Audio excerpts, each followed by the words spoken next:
আসসালামু আলাইকুম। আশা করি সকলে ভালো আছেন। আরেকটি নতুন ভিডিওতে আপনাদেরকে স্বাগতম। মূলত আজকে আমি দেখাবো আপনারা যারা মোবাইল অ্যাপ দিয়ে বিকাশ নগদের মাধ্যমে কিভাবে আপনারা ইন্ডিয়ান ভিসা ফি পেমেন্ট করবেন। তো প্রথমত দেখেন সিলেক্ট অন অ্যাপয়েন্টমেন্ট ডেটে যখন আমরা চলে যাব, এখন তো এই পর্যন্ত আসতে সকলেই পারতেছে, হ্যাঁ? কিন্তু সকলেই বলতেছে কিভাবে মোবাইল অ্যাপে পেমেন্ট করবে এটা দেখানোর জন্য। তো এটাই দেখিয়ে দিচ্ছি। তারপর আপনারা দেখেন টোটাল পেমেন্ট, হ্যাঁ? কন্টিনিউ পেমেন্টে দিবেন। কন্টিনিউ পেমেন্টে দেওয়ার পরে একটু সময় লাগবে, লোডিং নিবে। তারপরে দেখেন এইখানে এটা আপনারা কেটে দিবেন, ওই যে ক্রস চিহ্নতে কেটে দিবেন, কারণ আপনাদের কারোই ডিজিএপে অ্যাকাউন্ট খোলা নাই। তারপর নিচে নামলে দেখবেন মোবাইল ব্যাংকিং, হ্যাঁ, এই যে দেখেন net banking, card, mobile banking. Mobile ব্যাংকিংয়ে ক্লিক করে দিবেন। তারপরে বিকাশ, নগদ বা যেটা মন চায় সিলেক্ট করতে পারবেন। তো আমরা বিকাশে সিলেক্ট করে দিলাম। বিকাশে সিলেক্ট করে দেওয়ার পরে এই যে দেখেন এখন ইউর বিকাশ অ্যাকাউন্ট নাম্বার, আপনি আপনার বিকাশ অ্যাকাউন্ট নাম্বারটা এখানে দিয়ে দিবেন। আচ্ছা, বিকাশ অ্যাকাউন্ট নাম্বার দিয়ে দেওয়ার পরে তারা আপনাকে একটা ওয়ান টাইম ওটি মানে পাসওয়ার্ড পাঠাবে, ওটিপি যেটাকে বলা হয়, এটা দিয়ে দিবেন।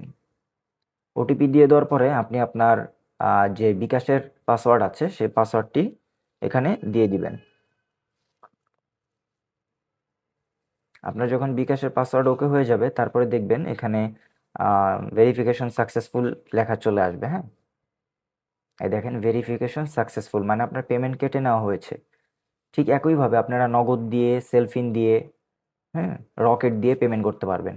আর এই ডিজিইপেটা মূলত আপনাদের কারো নাই, এটা সরকারের নতুন একটি সিস্টেম। তো এই জন্য আপনারা এটা দিয়ে পেমেন্ট করতেও পারবেন না। আর এটা দিয়ে আমাদের পেমেন্ট করার দরকারও নাই। আমরা চলে যাব card, mobile banking, net banking, সেখানে গিয়ে মোবাইল ব্যাংকিংয়ে ক্লিক করে দিব, যেটা আপনাদেরকে ভিডিওতে দেখানো হয়েছে আর কি। আচ্ছা, তারপরে দেখেন একটু এখানে সময় লাগবে। Processing payment, please wait, avoid refreshing. আর আপনাদেরকে বলা হচ্ছে কিন্তু অ্যাভয়েড রিফ্রেশিং দিতে নিষেধ করতেছে। তারপর পেমেন্ট সাকসেসফুল লেখা আসবে। আসলে আপনি দেখেন এখানে চেক পেমেন্ট স্ট্যাটাসে ক্লিক করে দিবেন। Check payment status. আচ্ছা, তারপরে দেখেন এখানে কিন্তু চলে আসছে কি আপনার ভাউচারটা চলে আসছে। দেন আপনি ডাউনলোড করে নেবেন আপনার ভাউচারটা। আপনার ভাউচারটা ডাউনলোড করে নিলে অতঃপর আপনি যখন আপনার সকল ডকুমেন্টস জমা দিবেন সেখানে এটা জমা দিয়ে দিবেন। তো খুব সহজে এভাবে আপনি আপনার ইন্ডিয়ান ভিসা ফি মোবাইল ব্যাংকিং এর মাধ্যমে জমা দিতে পারবেন। ভালো থাকবেন। আল্লাহ হাফেজ।